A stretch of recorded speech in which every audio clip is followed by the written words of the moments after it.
Bonjour à tous. Alors, je ne sais pas si vous avez vu la nouvelle qui vient de tomber il y a quelques minutes, mais l'influenceur lyonnais originaire de Vénissieux, Bassem Briki, bien connu sur les réseaux, vient d'être condamné à 1 an de prison ferme, quelques jours après la condamnation également de Ragnar le Breton. J'ai fait une vidéo courte sur la chaîne qui résume vraiment très très rapidement toutes les infos à partir de cette histoire.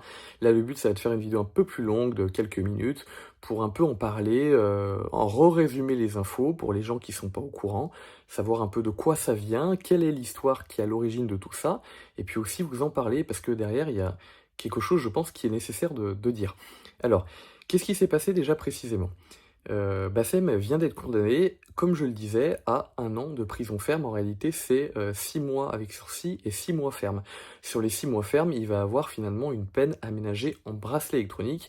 Également, il va devoir aménager la personne qui est victime, mais également l'impossibilité de poster sur tous ses réseaux pendant 6 mois, ce qui est énorme pour quelqu'un qui travaille avec ça, qui est influenceur, qui gagne de l'argent et surtout qui poste très régulièrement. Il y a des influenceurs qui postent une fois tous les 2-3 mois, eux, ça leur ferait éventuellement un peu moins de mal. Quelqu'un qui poste très régulièrement, c'est beaucoup plus handicapant pour une activité professionnelle, je tiens à le dire. Au niveau de la peine, parce qu'il y a ça aussi à prendre en compte.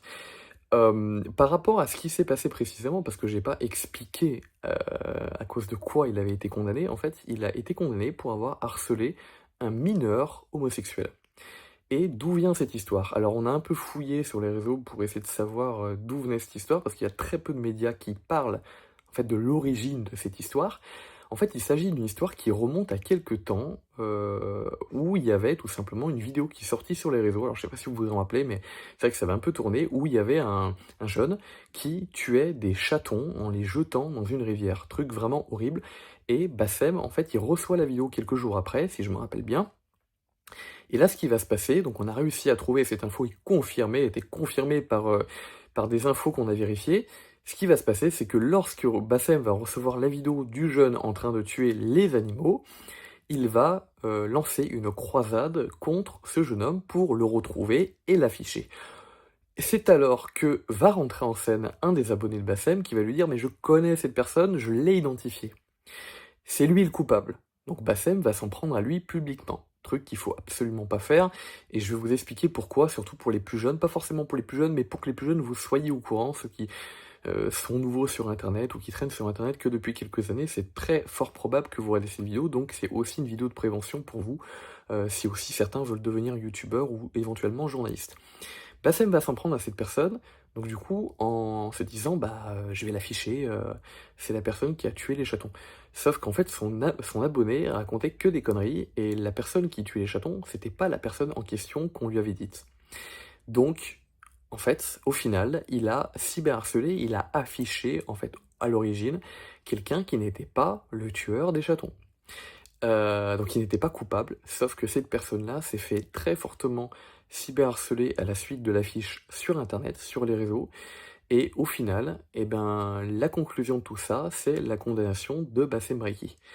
En réalité, c'est quoi la conclusion? C'est du mal pour Bassem parce qu'il a été condamné, et c'est aussi et avant tout du mal en fait, pour ce jeune homme qui avait rien fait, qui n'était pas la personne en question, et qui a reçu énormément de haine sur internet.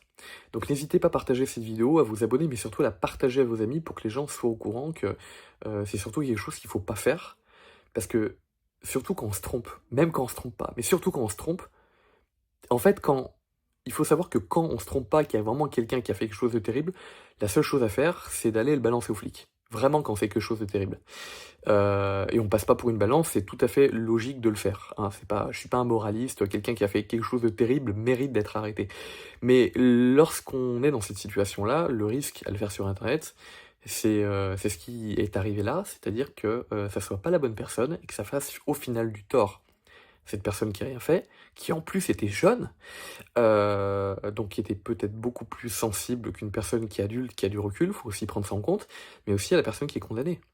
Et qui aussi perd 6 mois à ne pas pouvoir poster sur les réseaux, donc dans pas mal de choses, et qui se prend finalement dans son casier 1 an de prison en plus. Donc Voici la raison pour laquelle c'est quelque chose qui est surtout pas à faire et en fait, quand on prend du recul, on se rend compte que c'est complètement débile comme truc. Alors pour l'histoire, Bassem Breki, je l'avais rencontré, je tiens à vous le dire, parce que j'habite dans la ville où habite encore actuellement un très, très gros youtubeur. Je préfère pas dire la ville pour l'instant parce que même si les gens, si je disais le nom de ce youtubeur, reconnaîtraient directement la ville.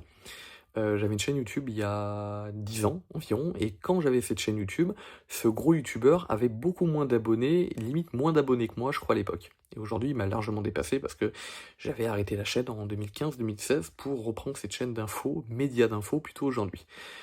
Donc, à l'époque, rien à voir avec ce youtubeur, mais j'habitais, je tiens à signaler, j'habitais déjà dans la ville d'un gros youtubeur, et à l'époque, Bassem était passé dans ma ville. Et donc, je l'avais rencontré. Voilà. C'était vraiment le tout début de la période avec Periscope. Je me rappelle de lui comme étant quelqu'un de sympa, mais voilà, on fait des erreurs, et c'est pour ça que je voulais en parler aujourd'hui. C'était pour parler des choses qu'il faut pas faire, et je pense que de toute façon, vu l'ampleur que ça a pris, vu la condamnation, je pense qu'il s'est rendu compte effectivement que ça avait été une bêtise. Pour lui, mais surtout pour le jeune homme qui a pris cher alors qu'il avait rien fait.